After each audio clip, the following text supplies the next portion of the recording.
Twitter. There's a bloody scandal going on over there. That's for Twitter. No, we're not talking about that today. That's been done to death by other people. Why, what are we going to talk about? What I really want to talk about today, Johnny, is politicians and the book 1984. 1984? Courage, strength and youth are sacrificed.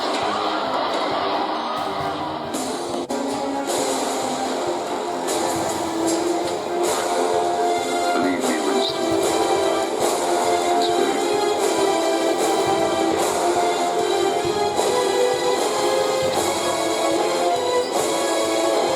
Big brother, from the age of the oblivious. 30 to 40 group, take your places, please. Well, what do you want to say about 1984? Oh, I've read it plenty of times, Johnny. I know you haven't bloody read it. But once you read that book, it gives you a whole different perspective on what the hell is happening in government and what politicians are actually doing. We're not sleepwalking into some sort of dystopia. We're there. I think we finally need to admit, once and for all, that these people are fucking idiots. The latest in technology is used by the ruling authorities to provide the population with non-stop distractions of the most fascinating nature.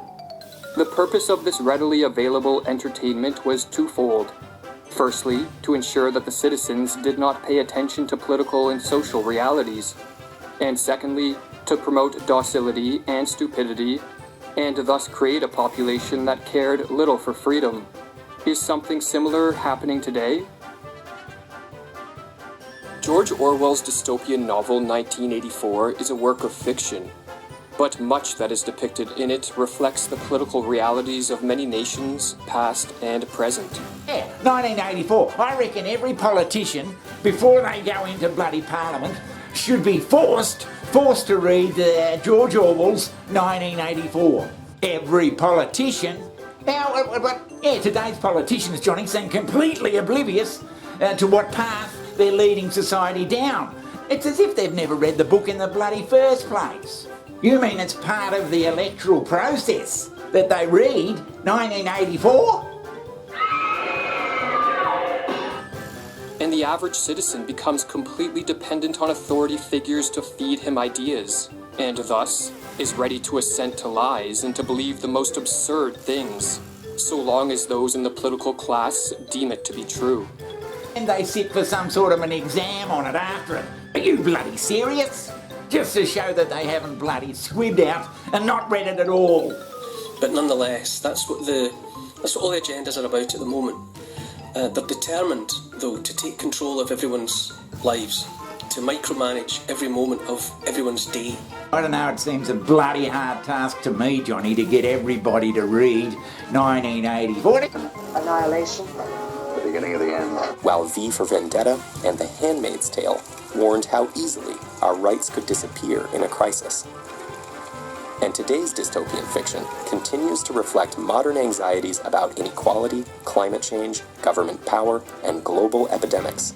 In his novel We, Soviet writer Yevgeny Zamyatin described a future where free will and individuality were eliminated. Banned in the USSR, the book inspired authors like George Orwell, who fought on the front lines against both fascism and communism. Because once you read that bloody book, you see what's going on, and it's a fucking dystopian bloody nightmare. Johnny, is it still even on the reading list at school? It used to be. How do politicians continue to convince the public to do away with their freedoms in favor of heavy-handed government control? Why are so few people defending liberty when a world absent of it is a world of mass suffering? Used to be everyone had to bloody read it sometime or another. Brave New World, I don't even know whether that's still on the bloody reading list. I wonder what other books we could get them all to read.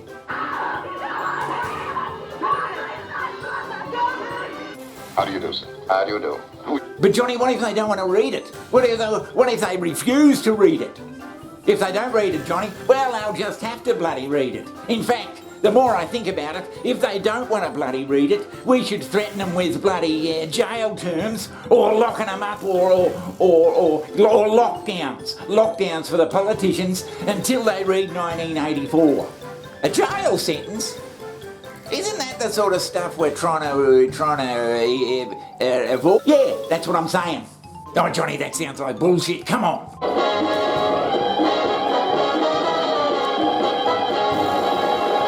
It was met by forces with helmets, riot shields, rifles, and tear gas.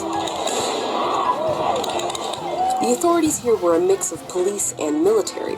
There were Secret Service, Park Police, the National Guard, Prison Special Operations, and local police from a nearby county. But can you tell which ones are the police?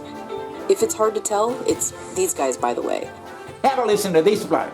In fact, what happens is, if you take ownership out of the hands of a broad-based populace and of many separate entrepreneurs and families and individuals, and you concentrate it into the hands of, say, a few multinational corporations working together with government, well, firstly, that system is, by definition, fascistic. This idea of an all-powerful government and the businesses that work in conjunction with them. It leads very quickly to cronyism, to the types of corruption that we see, particularly in South Africa, where we are so keen on talking about business and government collaborating. And doesn't that just sound like such a good thing, business and government collaborating? What happens there is you have the people who own the rules, enforce right and wrong, and have a financial incentive to be corrupt, working with the people who have the money and have an incentive to corrupt them. It's a dreadful formula just to begin with. Well, he seems to know what he's bloody talking about. Now imagine a scenario in which you do something that the government does not approve of. You read a book that it doesn't want you to read. You write an essay or an article that it doesn't like. You create a YouTube video commenting on something in a negative way. Now those are all things that productive human beings do to critique and build and grow their society. But you can't do it there. And if you do something that the government disapproves of, using these social credit scores, they can ghost you. They can effectively lock you out of your world. And it works because you don't own anything. Well, there you have it in a bloody nutshell. Johnny, what if they've already read 1984? Really, unless they know what they're doing and they want to make society like 1984, that's why they act like, yeah, they've read it already and they actually like what they're reading and want to emulate what's happening in the bloody book. What are you going to do then?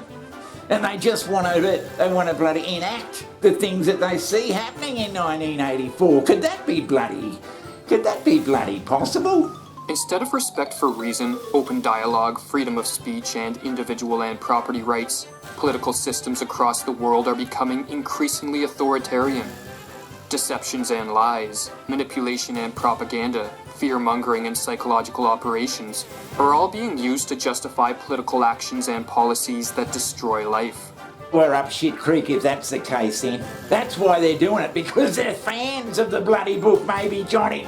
Yeah, I suppose. That's getting too bloody technical. I just want them to know what the hell is going on in 1984 so they can bloody avoid what's going on in 1984. Yeah, that's true. You could do that.